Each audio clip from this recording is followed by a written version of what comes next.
What's up guys, welcome back to my channel Anime Fiction. I'm back with a new episode of What If Naruto was teleported to another world part 20. And if you did enjoy this video, give this video a like. And if you're new to my channel and like my content, subscribe and hit the notification bell for more crossover fictions with a twist. Now let's begin this new video. Chapter 23. Together with you, June X 782. Erza sat calmly at the guild's bar, waiting for her order to be made. She grumbled when she watched the guild's new barmaid struggle with the ingredients and laughed when she saw her struggle with the filters. "Do you need some help?" Erza said across the counter, giggling slightly. No, it's fine," Mira said as she emerged from behind the counter, a coffee stain on her face and in her long hair. She finished pouring the coffee through the filter and turned on the heat. "Okay, we're good now," the new barmaid breathed and straightened her unruly hair before gazing at the redhead who was still smiling at her. Mirajan just returned a grin and said, "What is it? Why are you laughing?" "Nothing." "No reason," Erza defended, her palms out in a peace gesture. "I just never could have imagined you wanting to serve people food and drinks like this," Erza said as Mira waited for her to finish. Erza just shrugged and said, "Not Mira." "Not Mira?" Mira inquired before both ladies burst out laughing at the course of the discussion. Mira smiled cheerfully as she straightened her hair. "I didn't realize I had my own category." "Sorry." No, it's fine." Mira examined herself before just smiled. "I like doing stuff like this. It's easy. I don't feel a heavy burden on my back like I did before when I tried to control everything. It's not so bad." "Hee, I bet." Erza had to agree that Mira seemed pleased. Mira had always had a grin or smile on her face in all the years she had known the Strauss daughter. Mirajan couldn't trigger her Satan soul takeover power after the encounter with the beast, no matter how hard she tried. She had gotten upset and furious with herself, and she had done all she could to make her magic work. According to Master, Mira constructed a mental barrier around her powers to keep them from being used. The anguish of almost losing her surviving family and feeling powerless had been buried deep inside her brain. She could still utilize her transformation and water magic, but they weren't ideal for the risks of S-class professions. Mira made a choice as her options dwindled and there was no obvious solution in sight. She ceased to be an active mage. Everyone attempted to persuade her out of it, but Mirajan was set on resigning. She didn't show it, but she was unhappy at having to leave up the only way of life she had ever known. But without a fitting spell to compensate for her loss of power, she would only be a hindrance to Elfman and Lasana. Instead of causing them concern, she opted to accept a position here at the guild. To say the least, it was difficult at first. Mira misread the instructions. She was usually yelling at anybody who ordered her to hurry up. And, after the infamous beer, peanut, and flaming steak debacle, Mirajan was now had to write down any orders given to her until she could recollect them better. Lok was still forced to swallow his meals via a straw. Mira, on the other hand, began to suit the idea of the fairy tale barmaiden after a time. Everyone enjoyed the tasty dinner she prepared. People from all across town came to witness the stunning new face of fairy tale at the guild. To those who knew her well, when she worked, she had a real, uncomplicated grin on her face. It probably also helped that she couldn't use her Satan soul magic anymore, so her personality didn't have to compensate for the hard toll it required to wield demon power. Erza could readily declare that she didn't recognize the white-haired lady as the harsh, foul-mouthed bitch she had assumed she knew just a few months before. Mirajan rested against the counter for a time, smiling fondly at everyone else playing at a separate table. Erza followed and returned her gaze as she saw Koyuki peer over Elfman's shoulder at everyone. Elfman bragged about giving the developing girl the greatest, most macho place in the whole guild, and she shouted enthusiastically. Erza wasn't sure, but she assumed he used the phrase to describe everything he believed was extraordinary. While Koyuki excitedly urged Elfman to continue holding her, Natsu boasted that Happy could help her fly higher. Lasana attempted to soothe Happy's reasonable concern while he wailed and stated he didn't want to hoist her up since the tiny Senju girl usually embraced him hard enough to liquefy his organs. Everyone chuckled at their antics as they sat around the table. Mira, in particular, was staring at her brother and sister, who were making everyone smile. Since the tragedy, Lasana and Elfman had been trying their best to fill the void left by her departure from the squad. Elfman began to let his hair grow longer and took on additional tasks on his own in order to obtain more experience. After all that had transpired, he still couldn't utilize his full body takeover, but he didn't let that bother him. What did he say when he was encircled on all sides and had nothing but his arms to fight with? A man doesn't let anything hold him back. If you think this will be enough to stop me, I'd like to see you try. He was dubbed Beast Arm Elfman for reasons other than his powers. And Lasana had begun to think more tactically, with many options plotted out in case one of them failed. Having someone like her on a team was really extremely beneficial. Natsu and Happy can both testify to this. It also helped that she had been taking first aid classes at the local clinic. Everything from minor scrapes and scratches to how to appropriately deal with a concussion is covered. Given that this was fairy tale, the latter was more often used. Erza's gaze was drawn to Lisana's modest jeans and t-shirt ensemble, before turning around and looking at where Lisana's old garments had landed up. I still can't believe this is the first time I've seen you in something other than those old black clothes, Erza said of Mira's new outfit. Mira turned her head, looking down at the maroon dress with the long skirt that Lasana had given her. Lasana suggested that I get a change of appearance now that I've got a new job, she shrugged, letting go of the edges but keeping her grin. I'll miss my old clothes but hey. I'm now Mirajan Strauss, the best barmaid of fairy tale. Mira exclaimed triumphantly before hearing the coffee maker ring. She went up to her companion and poured the hot drink into a cup. She handed it to Erza and said, Viola, 1 brew of coffee milk, enjoy. Thank you. Erza muttered for a minute before looking up at Mira with a shy grin, but I ordered tea with a bit of honey. Mira's grin faded as she gazed down at the drink she had squandered her time creating.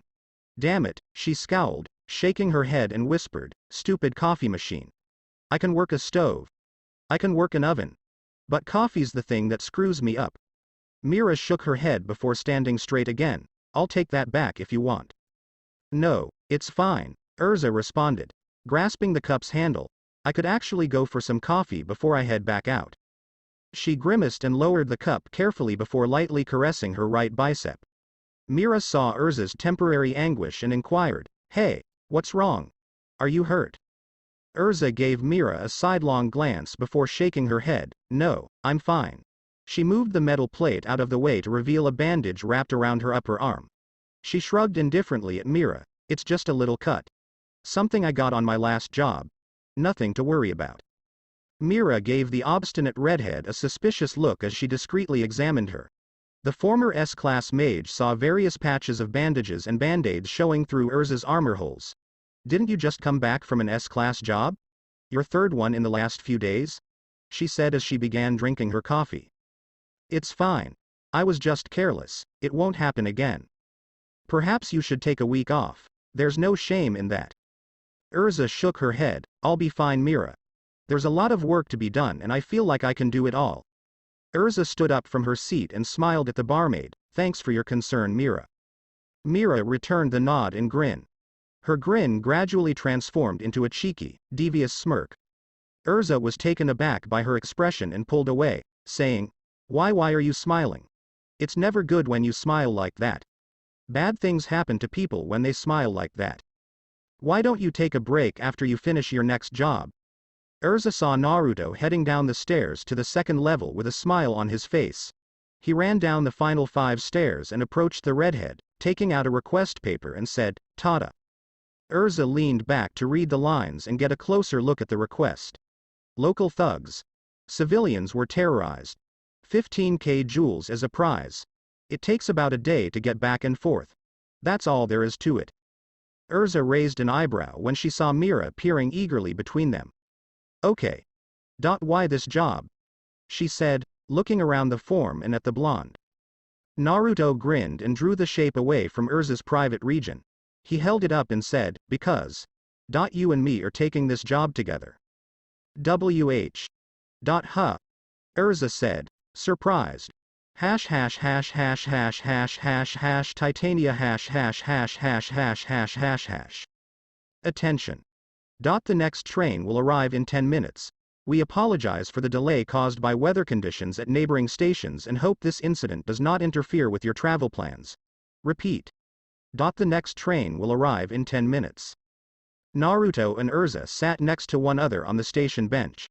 Erza didn't have her customary mound of clothing and cake to carry with her. She was simply instructed to bring the basics, which Naruto would store in his re-equip space for her.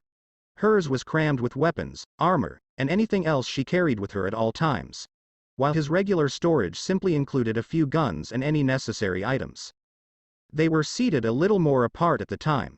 It seemed strangely quiet and weird. They hadn't been alone with one another in a long time, now that they had a minute to think about it. They were generally with the rest of the guild or had Koyuki with them to get their attention. When was the last time the two of them were really alone? Was following the S-class exam. They kissed each other. Okay. I have to ask you something. Erza groaned and went to Naruto, who turned to her and said, "What brought this on? It seems kind of out of the blue." "What?" Naruto droned before becoming arrogant and tooting his own horn. "I could see you were swamped from a mile away, so I stepped up." He puffed up his chest and glanced at her from the corner of his eye. "You impressed?" Huh? Huh? Erza had a dry expression on her face. She wasn't blaming him. She wasn't going to reject him. She was only looking at him with an uneasy expression on her face. "Okay, so it was Mira's idea," Naruto shrugged, "but we both noticed you have been working a lot lately, so she came up with the idea of an easy job and a little break afterwards." Naruto shrugged, "And I wanted to help." Erza grinned and smiled, then shook her head in defeat.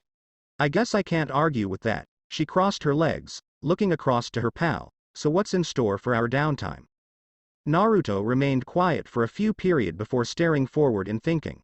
His jaw slowly opened before he returned her gaze with a surprised expression. "I didn't think of anything. Seriously.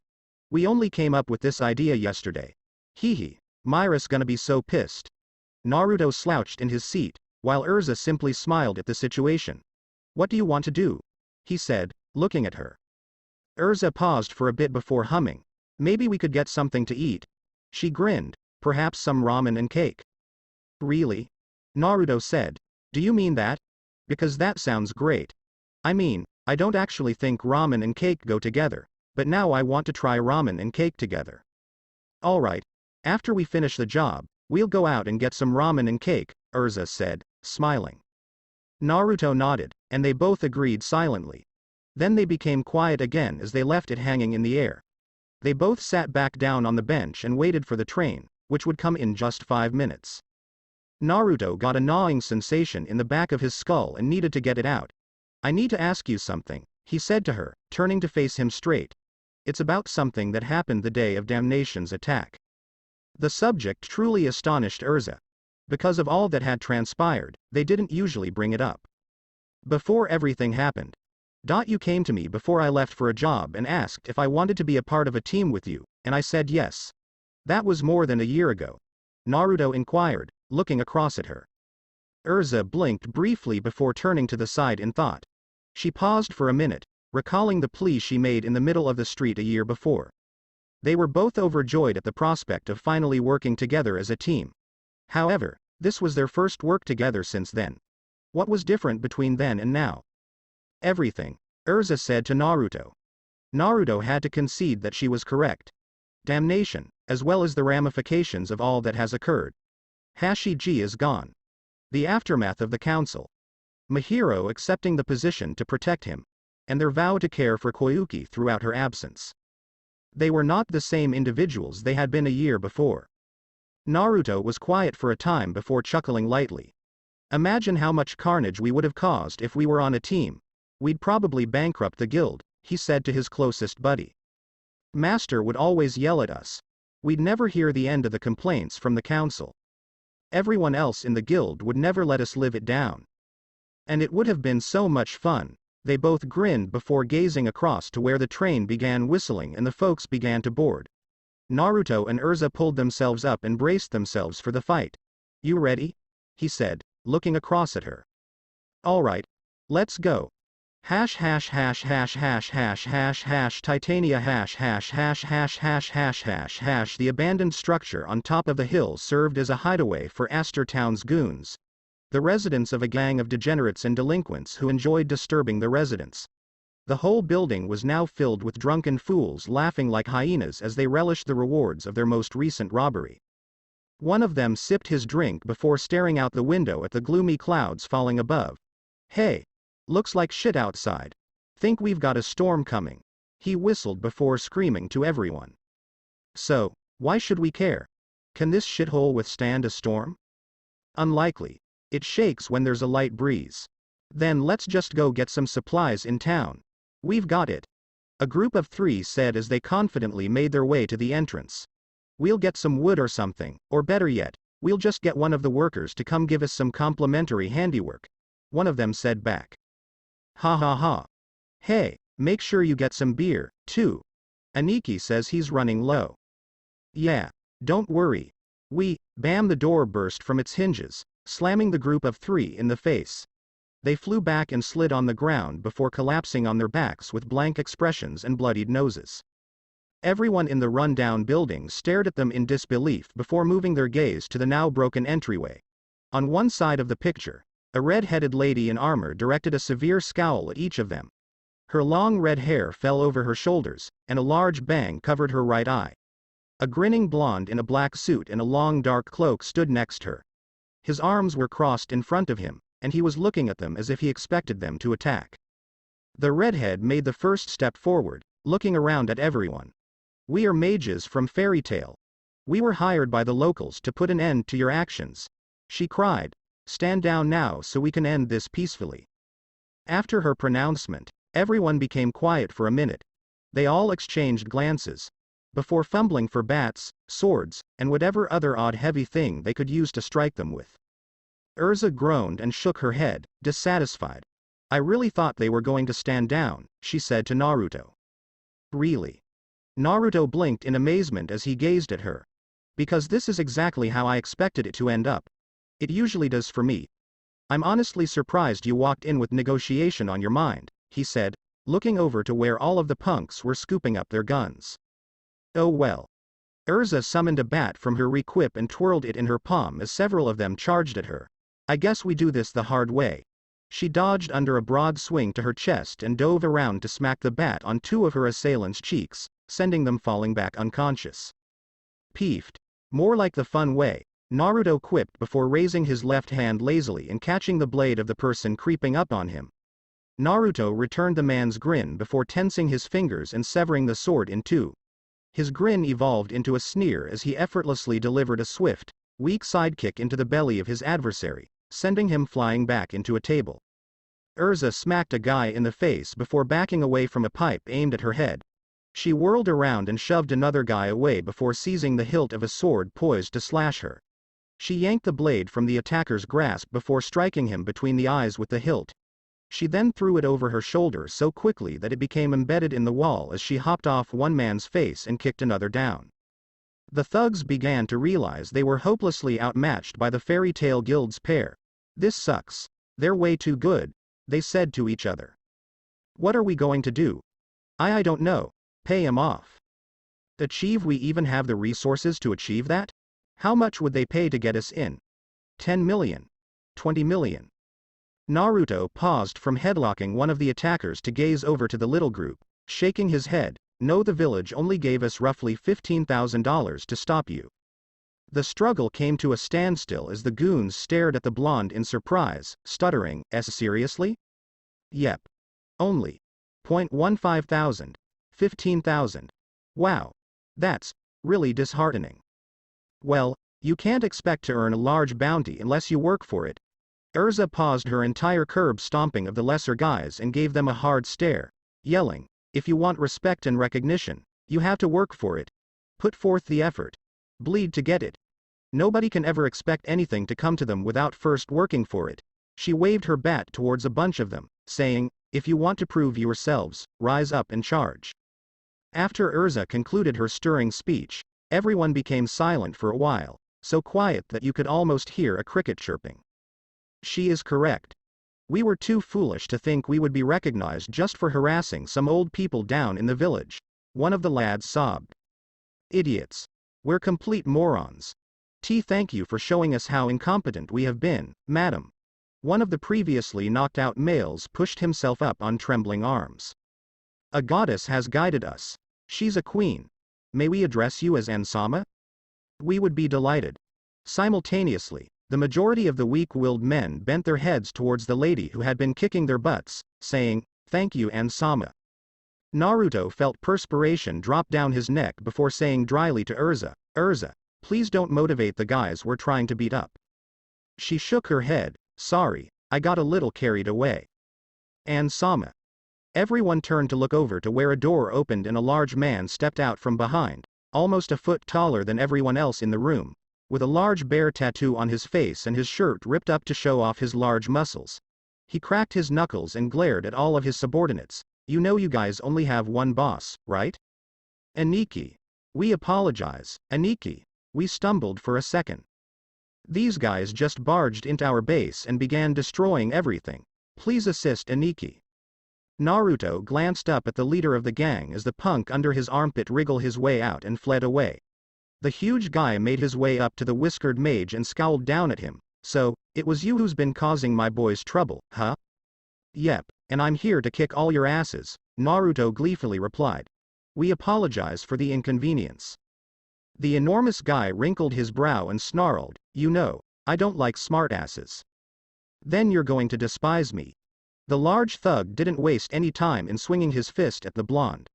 Naruto simply stepped back out of the way and let the man stumble after losing his balance. The man sent a quick look to the blonde, who smirked and shook his eyebrows.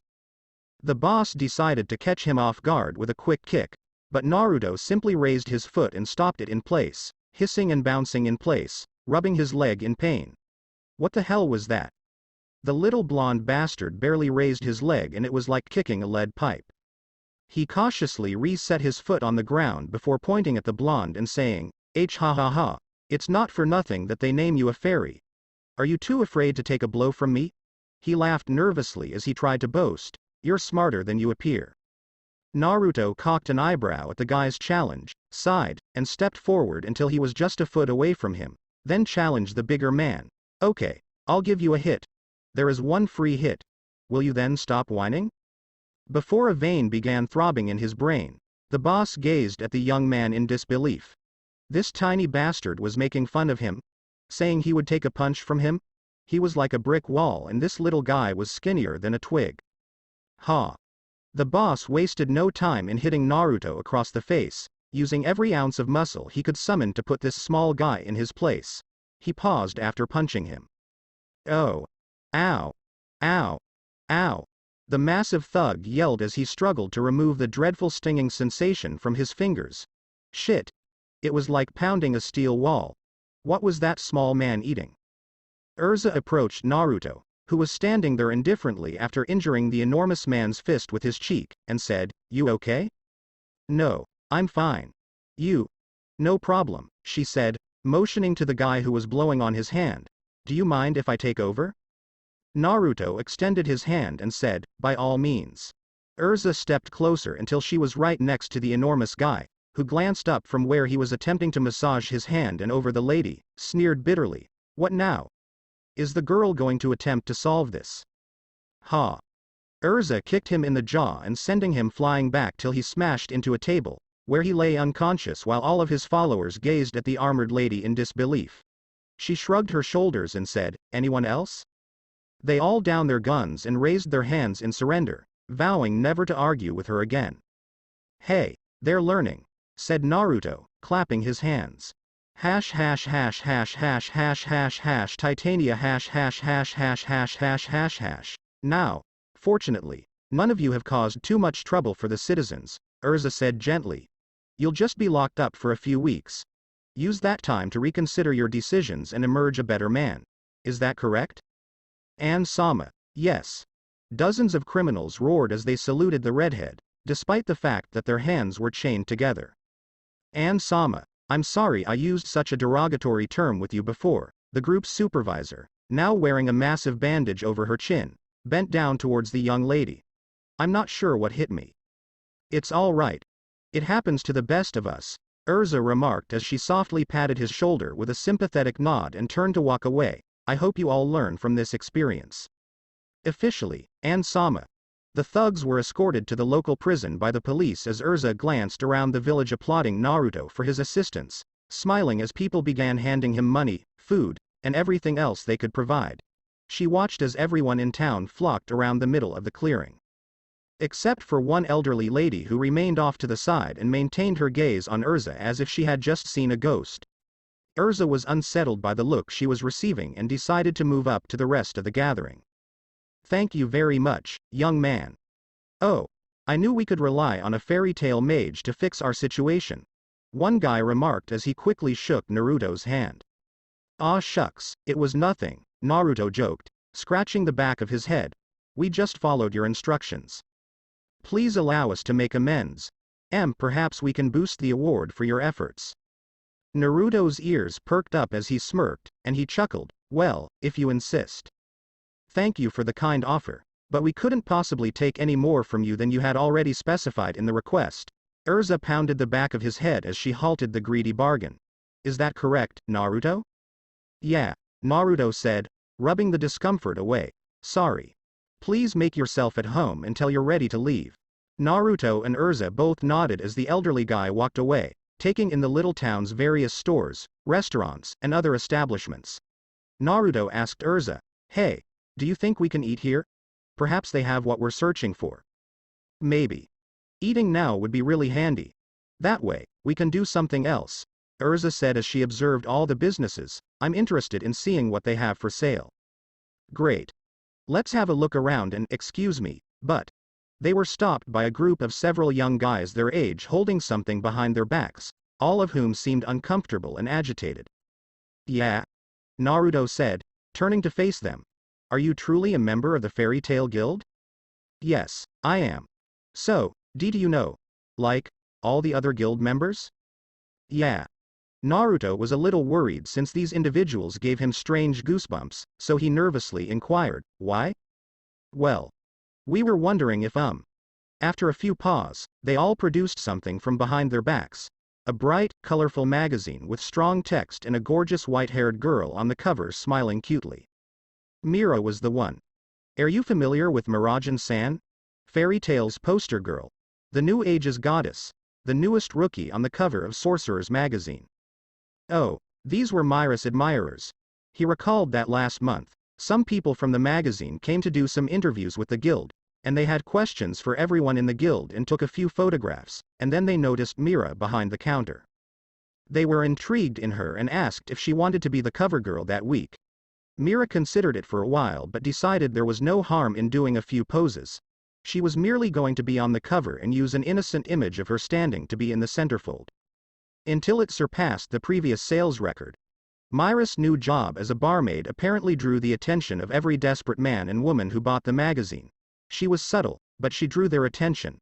The sexy barmaid of Fairy Tale was the most popular topic with readers, and Weekly Sorcerer was inundated with fan letters demanding that she appear again. Mira had been solicited by various firms and enterprises to be their call girl since then, and Elfman had attempted to shield his sister from prying eyes. But a giant, strong mage could only take so much before being crushed.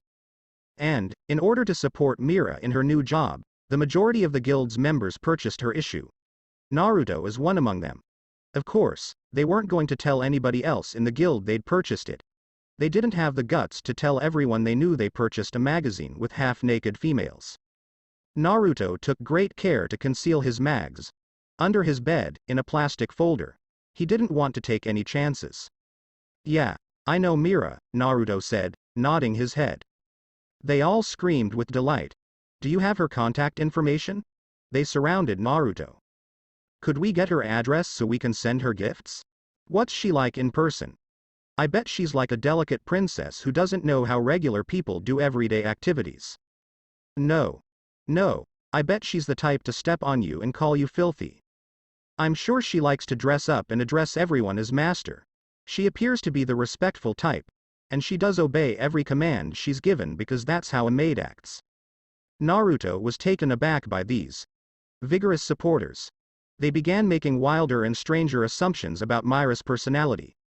Each has their own preferences for how they enjoy their ladies, and they were questioning him about how she truly behaved. Sure, she was growing kinder, but his thoughts immediately returned to the girl he had known for years. He lacked the courage to tell them what he knew about her. On the other hand, it would be fascinating to watch what transpired. "Gentlemen, Naruto cut in, throwing his arms over two of their shoulders and pulling the tiny group away. He grinned. Do I have a little story for you? Let me tell you. About this demon girl I knew. Erza sighed as she saw Naruto lead the adolescent group away. He was going to dash so many people's aspirations and ambitions. She chuckled as she searched around town for a restaurant where they could dine. Ramen had to be available someplace around here. Naruto is unlikely to be content with only spaghetti or noodles. She also want cake. Maybe. Erika-chan. Erza froze as she heard the elderly, withered voice scream out her name. She turned slowly around to find the elderly lady she had seen outside the group earlier standing behind her. Erika-chan, is that, she said, looking up at Erza with hope in her eyes. She came to a complete halt as she got a closer look at Erza's face. The optimism in her eyes had evaporated, and a melancholy expression had taken its place. I'm sorry, young lady, I mistook you for the wrong person, she mumbled.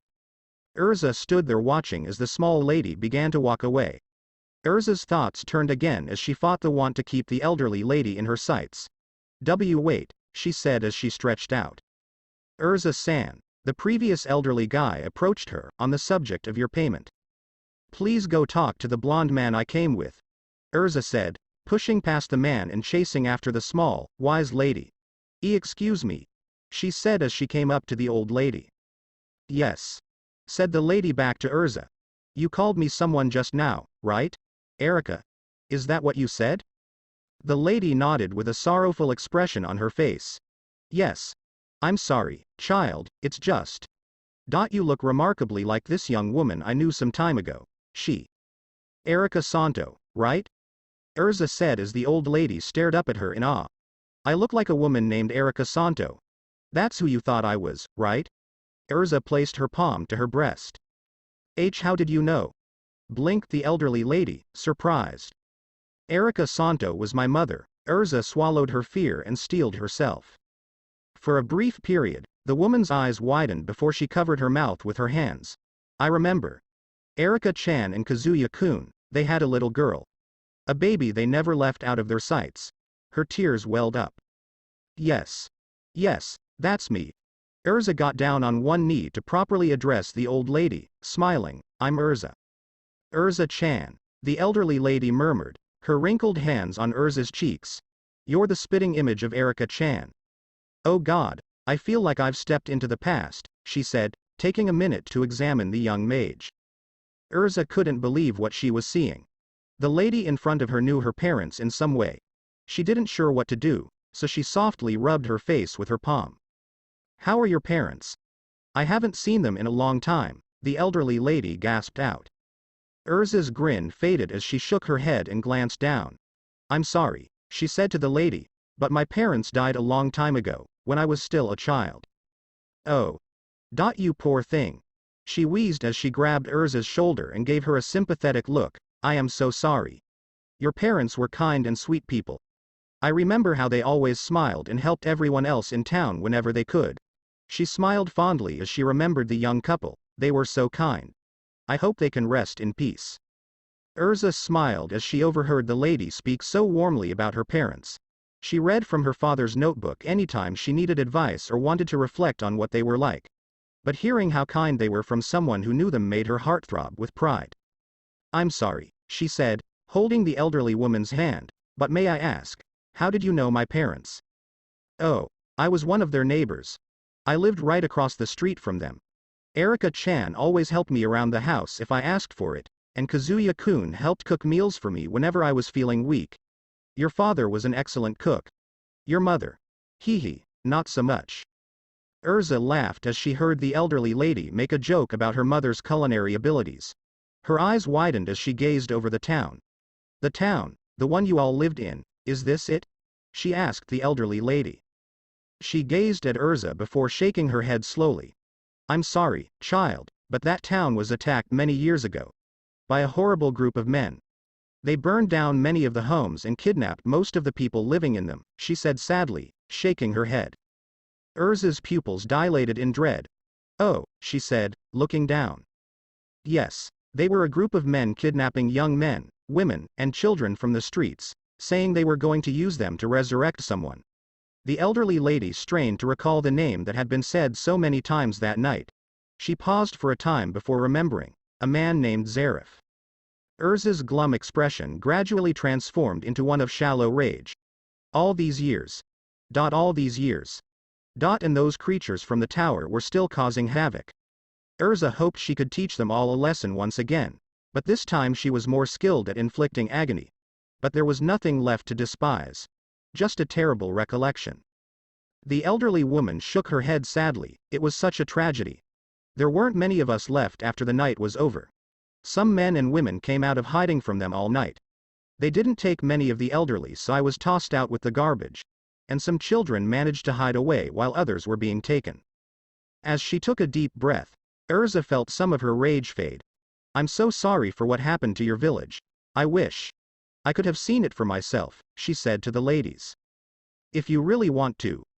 You still can, the elderly lady said, peering into Erza's eyes. What?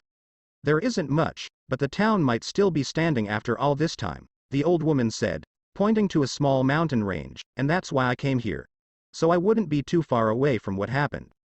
Erza felt torn as she gazed in the direction the elderly lady indicated. Ma'am, could you please tell me everything you know? She said again, bending down. Erza-chan, you shouldn't go. Going back there. Seeing what's left of everything that used to be there. It's too painful. You could be right, but even so. Erza said to the one in her eyes, I need to see what's still there. She pleaded with the elderly lady, please. The elderly lady's eyes were filled with horror before she nodded softly. The expression in her eyes. The courage to remain firm even in the face of danger. She really was her parents' daughter. Naruto grinned as he took the monetary award for his and Erza's efforts. He was looking through the money when he heard the sound of moving metal behind him. He turned around to find Erza standing directly next to him. Looky. We got some cash, and everyone even gave me some of their recommendations for places to eat. Come on, let's go get something before. Naruto. Erza began softly, her eyes veiled from view by her hair, as she went forward until she was in front of him, practically whispering, Can we put off dinner for a while? I need your assistance in getting anywhere. Naruto saw something strange about the way she stated it and said, Erza. What's the problem? What occurred? Nothing. Just. She reached out and grabbed his sleeve for support, unable to face him in the eyes, and begged again, Please. I need you to come with me. Please. Naruto was mute because he didn't know what to say, and they both remained silent until Erza raised her head and stared at him with confusion and fear in her mismatched eyes. Naruto's hesitance vanished as he nodded his head. Of course. Titania ###. They'd been traveling in silence for hours when Naruto inquired where they were headed, and Erza replied that they were going to her hometown, which startled and shocked him, but he couldn't obtain any more information from her. The wind was picking up and the sky was darkening, but that didn't matter since they had a task to complete. After taking a dirt road and crossing through a few hills, the two fairy magicians arrived at their destination, which they stared at in mute awe since they had no words to express. This was Rosemary, a little town. Or, at the very least, what was left of it. As far as the eye could see, everything was charred. Almost all of the homes had been burned by a roaring fire, while the majority had collapsed due to the stress of all these years. Even the welcome sign to the town was nothing more than damp black wood coated in moss. Oh. My God, Naruto said as he began walking through the town's streets, gazing about at what was left after the Zarif cult had its way with the village. It was horrific, and Naruto was afraid and unhappy simply looking at this location that previously held more than 100 people. Erza's house was one of them. Erza, he said as he gazed at her. Let's split up. Erza remarked as she began walking at a rapid speed while glancing over the homes. She approached one that was still standing. One of them must be. She stopped just short of saying what she needed to before making her way in. Let's go. Naruto realized how important this was for her, so he didn't protest and just began walking through any homes that were still standing after all this time. He gasped and strained to breathe as he looked through a structure, dust filling his lungs, but he didn't stop. Naruto went through one house in particular, and what was left of the plate on the front said Mika before it was scorched out. Naruto searched, but found almost nothing left of whoever once lived here. The pictures had turned to ash in the fire, and all of the rooms were scorched beyond recognition. The whiskered mage couldn't help but think that this was a sign of good fortune for Erza's hopes. Naruto.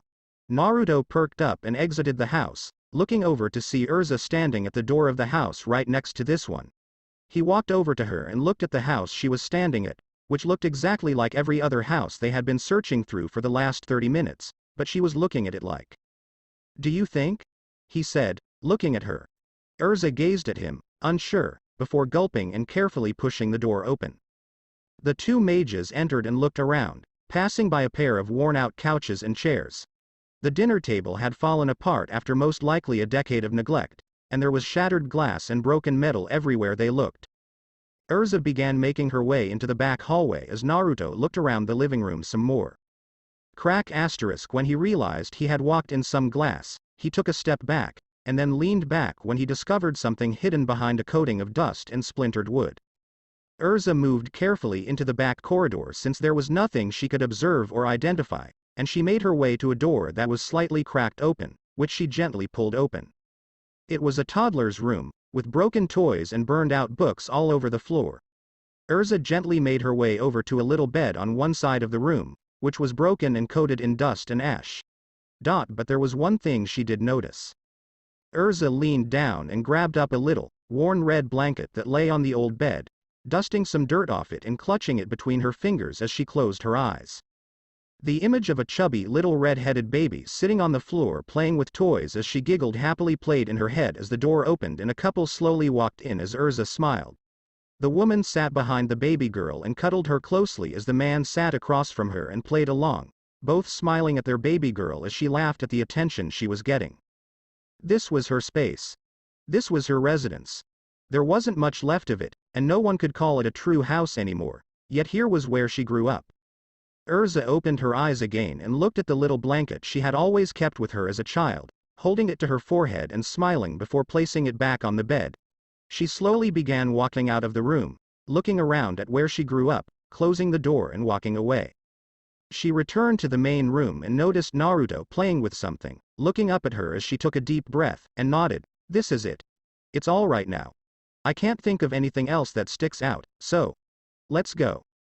Naruto remained quiet until pulling something from behind his back and holding it out, saying, "Here's something." Erza took the item in his hand after looking at it for a minute without saying anything. It was ancient, faded, and somewhat charred around the edges. In the photo, there was a beautiful woman with vibrant red hair in a stunning white sundress, smiling happily at the camera. In her arms was a confused little girl with similar red hair and two solid brown eyes, and on the other side of them was a handsome man with black hair, catching both of them in a big hug and grinning as widely as he could. "I'm not totally sure, but I think that looks like one really happy family." Naruto rubbed the back of his head as he gazed at Erza. "I'm not totally sure, but I think that looks like one really happy family." There was silence between them for a bit until Erza took a step closer and rested her face on his shoulder. She didn't cry, tear, or sob. She just leaned against him for comfort at the time. She didn't say anything, but Naruto understood how difficult this must be for her. No matter how tough or courageous she seemed in front of others, she was still just human, and she had supported him so much through his hardships over the years. He just held Erza and assured her that she was not alone. Hash hash hash hash hash hash hash hash Titania hash hash hash hash hash hash hash hash. The clouds and wind began to pick up as the sunlight faded. It was almost nighttime and they still needed to find a place to sleep. After walking down the path and away from Rosemary for a few hours, they spotted a tourist resting spot nearby and began making their way towards the small inn. After all that had transpired before, Naruto glanced over to Erza and inquired, "Are you all right?" Erza awoke from her trance and glanced up at him, nodding before looking down again. "Yeah. I'm just. Hey, I guess overwhelmed would probably be the most appropriate term." Erza cast a quick look towards the direction they had just come from before shaking her head. All of that, it almost felt. She struggled to find the perfect word to describe all that had transpired. "I don't know. It felt like a fantasy." "What do you mean?" Naruto said, perplexed. "Well, it's just strange," Erza said as she kept going ahead. finally recognizing that I came from someplace other than the tower. Before OG-san came looking for me and I awoke in that jail. I was someone unique. I'm sorry we didn't get to have that dinner, Naruto said, looking at the faraway expression in her eye as she reflected on her life before meeting everyone else. Don't be, Naruto answered, giving her a slight grin and pointing back at the village that was no longer in their sights, saying, that was too important to turn away from. I'm simply delighted I was able to join you. That is all that is important. She remained mute for a time before thanking him, and they were both quiet as a tranquil environment developed. Erza got a glance of his side before looking up at him. Have you ever considered how your parents could have been?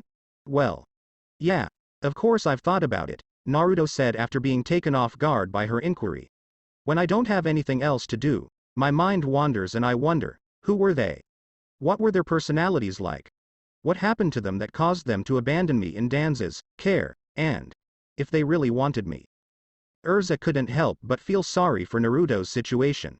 She had struggled her entire life trying to find her parents and wanting to meet them, and when Naruto came to Fairy Tail and told her about what had happened to them, all she could do was imagine and fantasize about what their life was like. Now that she had caught a glimpse of their life, she was saddened but content with what shish. His home was too far away, and his parents were almost certainly gone, so he wouldn't be able to get the same type of closure she had. That was terrible. But it doesn't matter, Naruto eventually murmured as Erza approached, his eyes strangely peaceful as he grinned. I don't need to know where I came from. That's exactly where I am right now. And Fairy Tail has arrived. Along with everyone else. That's all that counts right now. Erza saw the resolution in his eyes and smiled. There it was. That strength of heart that anybody might learn to appreciate. She nodded. Yeah, that seems like something you'd say. Erza, I'll always protect you, Naruto said genuinely as he took a few steps closer to her and put a palm on his chest. I promise, he said as he shook his head, I will never let what happened in Rosemary happen again. I'll fight till my bones are shattered to defend you until I can't do anything else. He meant it, she could tell by the expression in his eyes. He would give his life to defend someone he cared about, fighting tooth and nail until he could scarcely stand. A few years ago, she would have felt flattered that he would do such a thing for her. However, now, how come that's your answer to everything? When Naruto heard her say that in a harsh monotone, he stared in surprise, and Erza shook her head, risking your life. Getting hurt to protect us. How could I be happy with that? What difference would that make? What? How is it going to be any different if I have to watch you suffer? Erza said as she moved by him. Naruto was shocked as he saw Erza totally leave him behind and make her way towards the inn, and he was left speechless as he watched her walk away and enter the building. Rain finally began to fall from the clouds above. Hash hash hash hash hash hash hash hash Titania hash hash hash hash hash hash hash hash Erza sat against the headboard of the bed in the room she had rented for the night, dressed in her pink Heart Cruise pajamas. The only source of light in the room was a lamp beside her on the bedside drawer, which she was currently using to get a better look at her new photo. She'd been staring at it for an hour after going through her father's old journal one more time. She'd always had the picture of her mother and father at their wedding, smiling happily on the best day of their lives, but now she had definitive proof that they were her parents and that they loved her.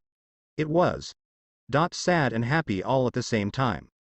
Erza put her family picture in her father's diary before shutting it, then returned Kazuya's journal to her requip area and leaned against the headboard with a sigh, her thoughts wandering as the sound of rain faded into the background.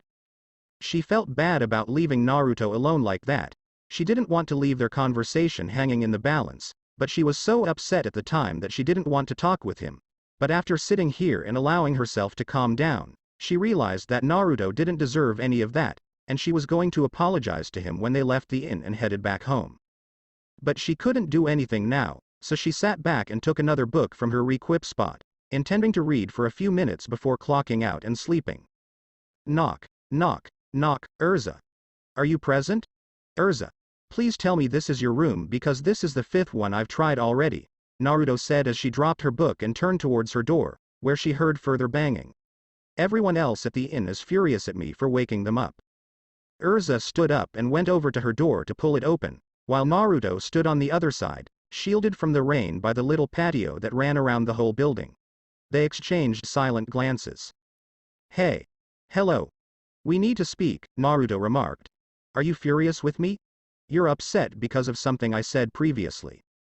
Erza shook her head. No, Naruto, it's fine, she said, pulling some hair out of her face. I was just a little on edge after everything that happened today. I apologize if I offended you. I didn't mean it in any way. As Erza stated that, Naruto wrinkled his brow and shook his head. Yes, you did. And you're still upset. No way, I'm not. Yes, I see it in your eyes. He attempted to converse with her, saying, listen, you can tell me what's upsetting you. No problem, Naruto. Honestly, can we just let it go? Please. The rain became more ferocious as it flowed over the patio and smacked Naruto's back, but he didn't care. He remained quiet for a time before shaking his head. No. Erza remained silent as she fixed her gaze on him, asking, well, what do you want to do? I'd want to speak with you, because I'm sure you have something to say. I have nothing to say about Naruto. Simply return to bed, and I'll see you in the morning. I'm not getting out of here. Well, I'm not going to let you in. Erza remarked crossly, bored of his defiant attitude, glaring heatedly and placing a palm on her hip. So what are you going to do? Naruto returned her hot stare before taking a step back and crossing his arms, moving deeper into the splash zone of the downpour occurring behind him, but he wasn't troubled by it. He'd wait as long as she needed until she wanted to speak. Erza became enraged at his callous conduct and grumbled a bit before stepping out of her room and slamming the door behind her. Fine. Do you want to converse? She took a step forward until she was also being pelleted with rain and maintained eye contact with him. Let's chat. What did you mean earlier? Naruto began. Concerning that being my solution to everything. What exactly did you mean? I was saying how you're always willing to risk your life for anything. Every time I see you, you seem to be bandaged and on the verge of death. I'm scared to death. She trembled slightly in rage as she remembered all the times she saw him like that. When you returned with Lasana, Eiffelman, and Mira, you were all covered in wounds. I couldn't handle it. Whether you keep putting your life in danger, I'll never know whether the last time I saw you was the last time I saw you. It frightens me. You? How about me? Naruto screamed back. I want you to take a vacation since you've been doing a lot of risky duties and working yourself ragged. You've reached a breaking point. Of course, I'm working a lot. I need to work on becoming stronger. She looked him in the eyes. What will happen when you're too injured to do anything? I need to strengthen myself so that I can defend you. You are not required to. I've been working on growing stronger so that I can continue fighting. What if you go too far? Erza cried as she recalled the horrific day damnation attacked. I was there, damn it. I was holding you when you were bleeding. I could feel your body freezing as I struggled to rescue you. I thought that was it. That's why I couldn't bring myself to join your squad again. Because I was afraid of having you die in my arms if I wasn't strong enough. Naruto glanced at her, surprised, as she tried to regain her breath, as the rain continued to pound their bodies as Naruto clenched his teeth. You don't understand. The reason I put everything I can into whatever I do is because otherwise I'm not good enough. Naruto said, putting his palm to his chest. I stole your magic. I just recently learned how to utilize chakra. All I've ever been is an obstinate jerk. I'm sorry for putting you through this, but it's the only thing I can do. I don't want anything to happen because I didn't put forth enough effort. Because I couldn't stop Jelal. We were all separated from the tower. Because I was taken off guard. Hashi perished. We all suffer when I don't put all on the line. You, Erza battled with her rage at his attitude as she flung down her hands. You don't value your own life. You think you can simply toss it away and no one would notice. We wouldn't be able to function without you. Koyuki would not stop sobbing if she lost another family member. If I lost you, I wouldn't be able to live with myself. Never again. Why are you scared of me? I love you because I love you, you idiot. Naruto was surprised by Erza's confession as she stood there with sorrowful eyes looking up at him, the only sound being the sound of heavy rain pounding everything around them. Then there was the sound of a lightning bolt striking the earth only a few meters distant. After the lightning struck close to them, Erza and Naruto ran back into Erza's room and shut the door, soaked from head to toe and breathing heavily from the crashing thunder. Erza pushed off the door and let some water drip off her face before looking over to the panting blonde. Ma, maybe next time. We shouldn't be talking in the middle of a storm. In retrospect, it was kind of clear. Agreed. Naruto wheezed before standing up and shaking his body to shake off the water clinging to him, then pulling the edge of his black shirt and wringing it dry. Hey, animal, do you want to try drying off without soaking the floor? Erza said as she grabbed 2 towels from a chair in the room and tossed one at him, using hers to dry her arms and hair. Sorry, but I don't keep towels in my requip. I'll put that on the list. Naruto and Erza sat on opposite ends of the bed, gazing away from each other while they dried off. Naruto cleaned his face before looking at it. Hey? Erza came to a halt and peered over her shoulder. Yeah? Did you really mean what you said? Naruto couldn't glance over to her, being in love with me? Erza shuddered a bit as she recalled what she'd spoken in the heat of the moment just outside, flushed till her cheeks became the same color as her hair, and wanted she could punch herself right now, letting the towel rest on her head and placing her hands on the bed. Yeah. I really meant it. With her open admission, Naruto felt some heat rise to his face, explaining why she kissed him. Did she truly like him back then? When did it start? He felt really pleased at the moment. But also perplexed. As they heard the rain and thunder outside, the tension between the 2 young adults was thick and awkward. He questioned, how did you? I mean, what did I Why me? I just sorta noticed it one day a few years ago, Erza said with a grin and a shake of her head. I saw you in the guild, smiling and playing with Natsu and Gray, and that made me happy. I was relieved to see you were okay when you returned from your work. When you went, I felt lonely since you weren't there. But I knew when you returned from the job you stole. When I realized you may have died and I would have never seen you again. That's when I discovered. Erza smiled fondly, I liked you. Everything you did after that kind of added to it. I was impressed by how hard you worked. How you laughed and grinned at everything. How you put your faith in me to assist you. You demonstrate warmth and affection while you're with Koyuki. Everyone in the guild admired your bravery and strength. It all added up over time, and I finally recognized. I'm in love with you, Naruto. When Naruto heard her repeat it again, his heart raced faster. She'd been feeling this way about him for that long. Damn. He was feeling like slime right now. You don't have to do anything, Naruto, but please promise me you won't be so reckless in the future. Everyone in the guild would be devastated if we lost you or if you were seriously injured. Koyuki loves you, and I don't want to watch you suffer any longer. So, before you do anything, please consider what you mean to all of us. Naruto remained mute and just nodded his head. He had to uphold at least that commitment. If he caused anybody in the guild weep as a result of his folly, he would be no better than harming them personally. He exhaled and let his gaze drift for a time. When he saw a book in the nightstand drawer, Erza stroked the towel on her head for a few seconds more before looking out the window at the storm. The storm is still pretty bad, she groaned, so you can stay here a little longer until it lightens up. We'll return tomorrow morning, okay? She did not get a response. She didn't get a single murmur or grunt of approbation. Naruto? She said more loudly. Are you paying attention? Erza? Erza cast a glance behind her to see where Naruto had stuttered her name. He had a stunned expression on his face, as well as a flush on his cheeks.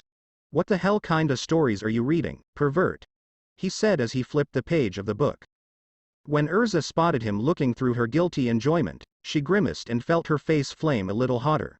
Gee, give that back. She screamed as she lunged across the bed to pull it from his grasp. That is not what you believe. Hold on, Naruto said, putting his hand on her shoulder. The wench had just been called into the vicar's study. She's taking her blouse off. Erza glared angrily at him and poked him in the ribs. He winced as she jabbed his exposed side with punch after jab. He grumbled before looking down at her and pressing down harder on her head with the towel. Hey, what are you? She exclaimed. You can't jab me like that. That irritates you. Erza drew back as Naruto's hand drew the towel. Erza took a step back as their gazes locked. As they stared at one another, the tension and uneasiness that had fallen between them after all their chatting vanished. Water was still trickling down several of their faces. Their hair remained matted and clung to them like drapes. Erza's body was close to Naruto and facing him as he opened his arms to her.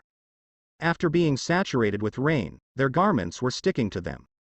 Naruto attempted unsuccessfully to look aside. Many of the females he knew in the guild were stunning, and Erza was no exception. From what he observed of her at the guild, he felt she was attractive and lovely. He was now staring at her lovely, delicate features as they glistened in a sheet of rainwater. Naruto has completely comprehended something right now. Erza was the most gorgeous lady he had ever seen. Naruto managed to snap out of his stupor and gaze at the book in his palm. He closed it and handed it to her, saying, "Here." Erza shook herself awake and glanced down at the book. "Why yeah," she said, grabbing the other end. "Thanks." They didn't glance at each other again since Erza was focused on her reading. "Naruto, when the storm settles, do you?" Naruto kissed her on the lips. It was barely a brief peck before he leaned back and understood what he had done. Erza raised her head in amazement, before lurching forward and catching him in another one. This one lasted much longer. It persisted. As their lips merged, they closed their eyes. Erza dropped the book and put her arms around his neck for a better view. But she threw them off balance, and Naruto fell backwards, arms around her. They lay on the bed, Erza on top of Naruto, their lips never parted for a second. Erza's arms remained securely wrapped around his neck, while Naruto shifted his grip closer to the curve of her back. The kiss lasted a long time since they had totally forgotten everything else that was going on and were just focused on the sensation of each other's lips. Erza felt her fingers begin to comb through his hair as his hand ran up and down her back. Erza took the next step and opened her lips. Naruto jumped slightly when her tongue requested for an invitation, which he happily accepted. As the warmth of their bodies merged together, their tongues began to swirl about and they both groaned. Erza's garments clung to her, exposing her lovely and curvy shape, which lay on Naruto's powerful torso. Naruto stroked his fingers through her hair like a red curtain, loving the sensation of what was occurring. Her legs straddled his as he felt her soft, warm body embrace him and her lovely lips around him. Their lips parted after a few minutes, revealing a trail of saliva between them. Erza raised herself up to stare down at him, panting fiercely. After getting engrossed in the moment, their eyes were both clouded. Erza pushed off his chest as Naruto propped himself up with his elbows. And his pupils dilated at the sight. Erza saw where he was gazing and looked down. Her wet PJs had scuffled up to display her stomach after the kissing. Her garments didn't leave much to the imagination since she wasn't wearing a bra or panties. With her blouse sticking to her chest and her breasts still wet from the chilly water, she knew he got a good look at her breasts, especially given the considerable cleavage she was displaying at the time. Erza's face burned and she covered her chest with her arms. She didn't mind displaying some flesh normally, but in this case it was embarrassing. Naruto's gaze lingered as he examined her damp figure. "I'm sorry I ruined your clothes," he said as he avoided his gaze, "and I was sorta staring." "It's fine, they'll dry," Erza said with a grin. "And why exactly would you be staring?" She said, "It's nothing out of the ordinary. You've seen more beautiful females, such as Mirajan, Kana, and even Mahiro. That's not true." Erza was surprised when Naruto interrupted. "I think you look beautiful," he said, looking into her eyes for a time before averting them in shame. "Really?" Erza froze when she heard him say it. Hearing him describe her as lovely made her heart race.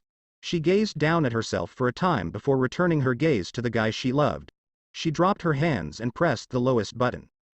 Naruto gazed in astonishment as Erza began to remove her button from the bottom and worked her way up. As his gaze followed her hands, he was intrigued by the gradual revelation of her gorgeous flushed flesh. When she got to the final 2 buttons, he put his hands on hers and helped. They eventually let go, and her shirt slid open. Erza's huge breasts were clearly visible to him. They were round and perky, capturing his attention as he couldn't take his gaze away from them. Her nipples were pink and slightly hardened from the chilly rain. Her shirt clung seductively to her sides as her boobs swung slightly with her movement. Erza was mortified by the sight, while Naruto was charmed by it. Naruto caressed one softly with his right hand. As she felt his fingers dig into her soft breast and toy with her nipple, she stifled a groan. He caressed it between his fingers, surprised at how soft she was. She was panting fiercely as he proceeded for a minute till his prosthesis brushed her unprotected side. "Ah!" Erza exclaimed, and they both glanced down at where he had touched her. Naruto stepped aside. Sorry. I went a little overboard. She remained quiet for a few periods before smiling. She reached down and grabbed the metallic hand, then placed it on her waist.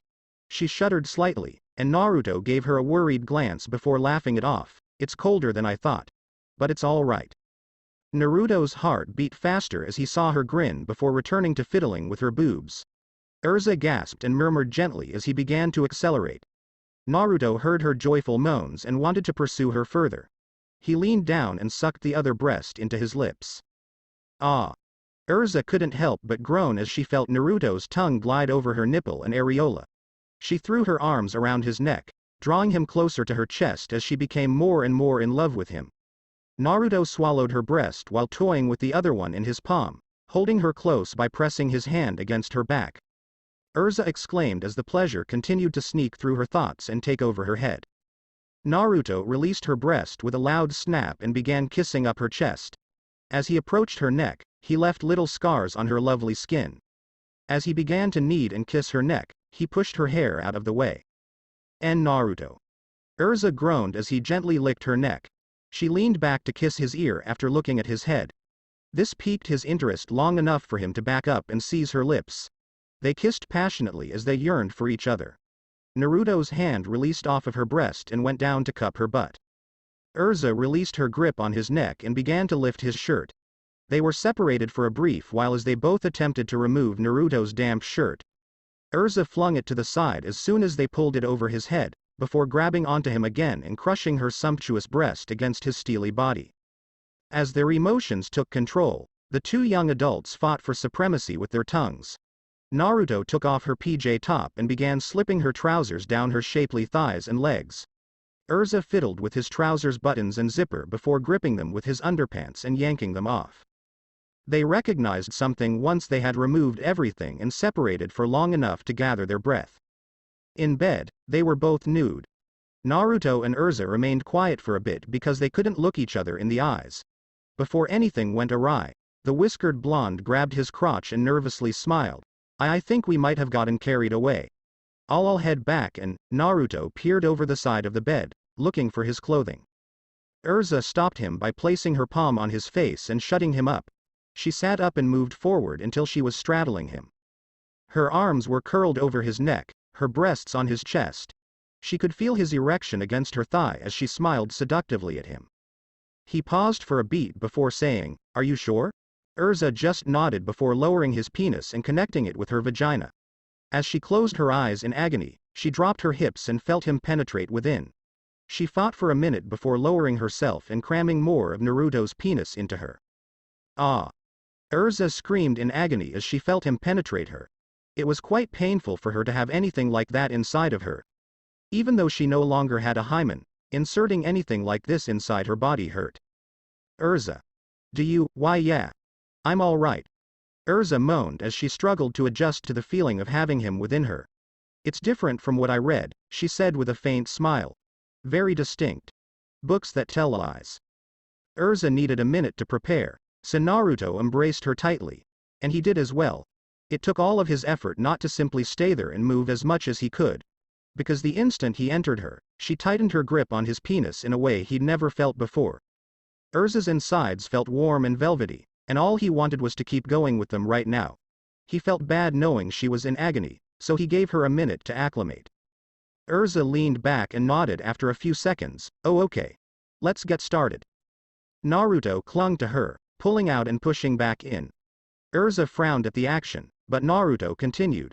Because of their present posture, he couldn't push too far or too rapidly, but even this much felt incredible.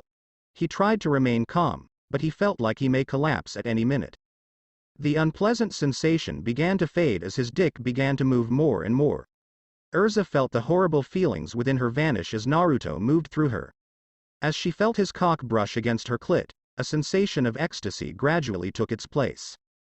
As they both felt ecstasy rush through their bodies, Erza gradually began to move her hips in sync with Naruto's, allowing for further penetration. As they put their heads on one another's shoulders, their breath grew ragged. They came closer and closer as they teetered on the brink of pleasure. And Naruto, it feels so good. Erza's body quivered as she murmured heatedly into his ear as he began to accelerate. She leaned in closer, panting and muttering, "F faster." As Erza let out a brief scream, Naruto sped up and shook the bed. He nearly pulled out as he went back because she shifted her hips back. When he did the same, she pushed her hips forward, pushing him so deep inside that he began striking her cervix. Ah! As they began fiercely meeting each other's hips, Erza shouted. He felt her nipples brush across his chest as she clung to him.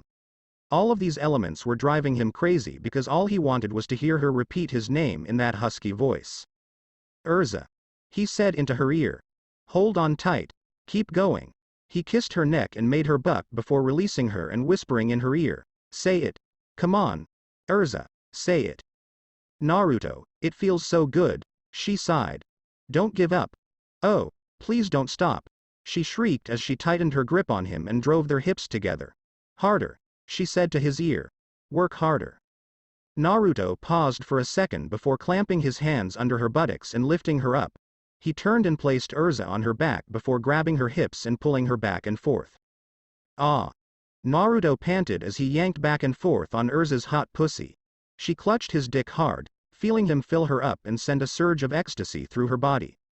They continued to have sex until their grunts, groans, and cries filled the room, and they lost sight of time. As Erza threw her arms around him and hugged him close to her, they were lost in the joy of being together.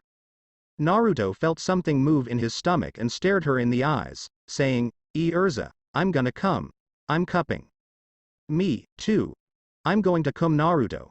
Together, let's," Erza panted as she opened her eyes and stared up at him. She didn't have a chance to continue because Naruto seized her lips in his for another deep kiss that they never let go of. Erza wrapped her legs around Naruto's waist as he snaked his arms underneath her back. They continued to move till Naruto and Erza reached the pinnacle of ecstasy together, groaning into one another's lips. Erza's pussy constricted to unimaginable proportions and wrapped around Naruto's hot semen. They both gasped for a time as the sense of all that had transpired began to fade. They withdrew their lips off one another and lay there for a time, catching their breath. Naruto drew himself away from Erza and fell to one side of the bed when they had cooled down. As the intensity of the moment began to fade, the two grown-ups relaxed, gazing away from one another. They couldn't bear looking at one another after what they had just done. Erza glanced down at the crumpled papers from their activities and toyed with a raised fold to calm herself. She couldn't bear the tension between them after many seconds of silence. She was going to say something. "Erza, I apologize." When the redhead rolled over in bed, he saw Naruto hide his face and shout at the ceiling. "Ah, what the hell did I just do?" He shook his head. "I essentially jumped you. Oh my goodness, what was I thinking? That was ridiculous." Thwack Naruto gagged after being slashed in the neck. As he glanced over, a tear formed in his eye as he saw Erza with a pout on her face and her hand up in a chopping gesture. "Calm down, moron," she said, turning to lie on her chest. "It wasn't entirely your fault. I was also present. This was all my fault. I sort of undressed in front of you, which could only lead to a lot of things. But I don't regret what we just did," Erza said as she rested on her crossed arms. Naruto gazed at her, little surprised, before turning over and laying on his arms as well. He cocked his head and said, "Really? Really? I didn't think my first time would turn out like this," Erza giggled. "But I wouldn't trade a single second of it. I'll always remember this moment," she said as she laid her head. "That much I can guarantee." Naruto kept his gaze fixed on the lady, who was laying calmly on her arms. He knew what he was thinking, but he was always too afraid to say anything. He was convinced now after kissing her, being with her, making love with her, and experiencing her sentiments. "Erza, I'm in love with you." After what he said, Erza opened her eyes and looked up at him. "No, Naruto. Please don't just say it because I said it earlier," she added, a bit upset. "It does not have the same connotation." Erza felt his hand seize hers and squeeze gently to catch her attention. "I've always admired you. I treasured the hours we spent together. I was extremely upset when we were separated on the island and I didn't know whether you were still alive.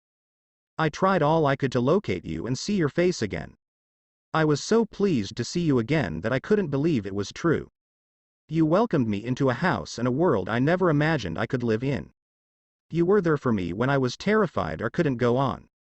When I see you, my whole world brightens and shines. I like seeing you grin. When you go serious, I adore it. I like it when you become furious at the other guild members and start punishing them.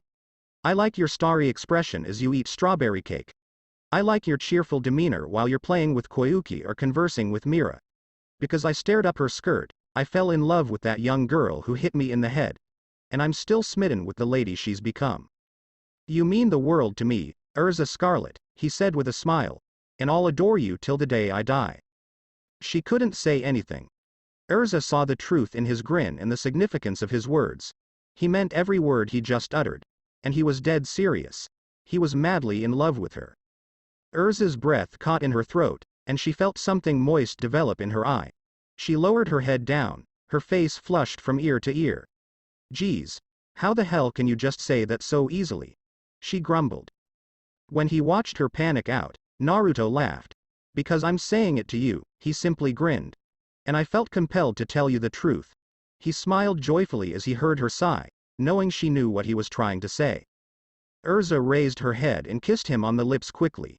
She wiped a tear from her eye and smiled at her boyfriend. Yes. Thank you very much, Naruto. She relaxed a bit and mirrored his foolish smile. I love you. They both grinned and enjoyed the time together. Naruto peered out the window to find that the rain had not stopped despite their efforts. What now? He said, looking at her. Erza grabbed the bed's cover and drew it over them before crawling over and wrapping her arms around his chest. Let's go to bed, she said, nestling her head under his chin. It's been an exhausting day. Naruto glanced at her, surprised, before smiling and hugging her. Yeah, you're right, they said as they relaxed on the cushion and closed their eyes. It's been a very long day. After all that has occurred, you are most likely exhausted. Let us get some rest. What's that supposed to mean? Erza's ears pricked up at his language before she pulled herself up and moved the blanket out of the way. Huh. You said that like I'm the only one tired after what we did. Are you not tired? She said, raising an eyebrow. Naruto blinked briefly before shaking his head and saying, no. I'm not tired either. How come you're not tired? We had just finished having sex. You should be exhausted. I'm not like you, Erza said proudly, shaking her head. I can go several times without getting exhausted. What does that mean? Said Naruto, with a small frown on his face. Erza tackled him, and as he fell on his back, he groaned. Erza pushed herself up onto her hands and knees over him. Her bare body was exposed to his gaze as her crimson hair fell like a red veil about them. Then if you want to know what I mean, let's keep going, Erza said, his expression alluring and sensual. And watch if any of us gets fatigued. Naruto was taken by her gorgeous beauty before he grinned and said, okay, we'll have to do it. Naruto grabbed her shoulders and embraced her tightly as their faces were just a few inches apart. They exchanged a grin while looking into one another's mismatched blue and brown eyes. I'm in love with you. I love you, too. Tishiania and the hunter hash hash hash hash hash hash hash hash hash hash hash hash hash hash hash hash. They'd arrived in Magnolia around lunchtime and were on their way to the guild. They went through the streets and around the corners on their way back home. And they both had dark circles under their eyes from the sleepless night they had spent. I didn't sleep at all, Naruto complained. Not even a wink. So tired. So sleepy. It's because we didn't stop, Erza said, fixing her somewhat unkempt hair. I lost count of the number of times we performed it. You didn't even try to stop, she grumbled. It was draining. It now aches to keep my eyes open, and I'm hurting all over. Hey. It takes two to tango. The two eventually round the last bend and saw their guild. For a few while, they were nervous as they considered what might happen next. What do we tell everyone? Said Naruto, looking to the side. Do we even tell them we're mean? Should we keep it hidden? It's a secret. For a brief moment. I don't even want to think about what they'd say if they found out, Erza whispered, palming her face and shaking her head. The mockery would never end. We'd be screwed. Naruto nodded softly and glanced forward, and what about us? Will we be the same after everything that has happened? No. Erza's fingers gripped Naruto's as she grinned up at him. I don't want to go back to before, she said, shaking her head. Not now, never. Naruto blinked briefly before smiling and nodding. Me neither. Can we go to your house after we say hello to everyone in the guild? Erza said cautiously, glancing down at their hands. We can speak about it there and determine out what happens next. And Naruto grinned and said, yeah. They released Go and began walking towards their guild. They strolled through the front gate, nodding hi to their guildmates who inquired about the position. They came to a halt to embrace Koyuki and inform their buddies how everything went down. They both grinned and walked up to the bar. As the blonde and redhead sat in the seats, Makarov stopped drinking from his cup and Mira stopped wiping down the counter. Welcome back, you two. Mira said with a grin. How did it turn out? It was fine, Erza said, relaxing in her chair. It was definitely a much-needed respite. Really? As he glanced at them, the guild's third master inquired. Because you both appear to be sleep-deprived, he mused. Isn't the task not too difficult? Are you two all right? Naruto and Erza exchanged glances before nodding. Yeah, we're fine. Mira came to a halt as she stared between the two of them. Out on a date. Everything seemed fine. But I was sleep-deprived. You little skanks, she said. When Mira yelled in amazement, everyone in the guild turned to the back counter. You guys did it, didn't you? She said, smiling and pointing between them. Everyone in the guild became completely white. As Naruto and Erza reddened in embarrassment, Makarov felt alcohol trickle from his gaping lips. Mira recognized what she'd yelled as her excitement overtook her and she covered her lips in horror. EHHHHHHHHHHH. Everyone in the guild shouted as they stared in astonishment at the two S-class mages. The hunter and Titania lifted their heads and gave the barmaid a frightening, deathly gaze as she pushed out her tongue and softly tapped her hand on her skull. Damn it, Mira. To be continued. That's it for this podcast. Thanks for listening to the video. I hope you did enjoy this part of the story, and if you did, like, share, and subscribe for more. And thank you all for your support, and have a great day.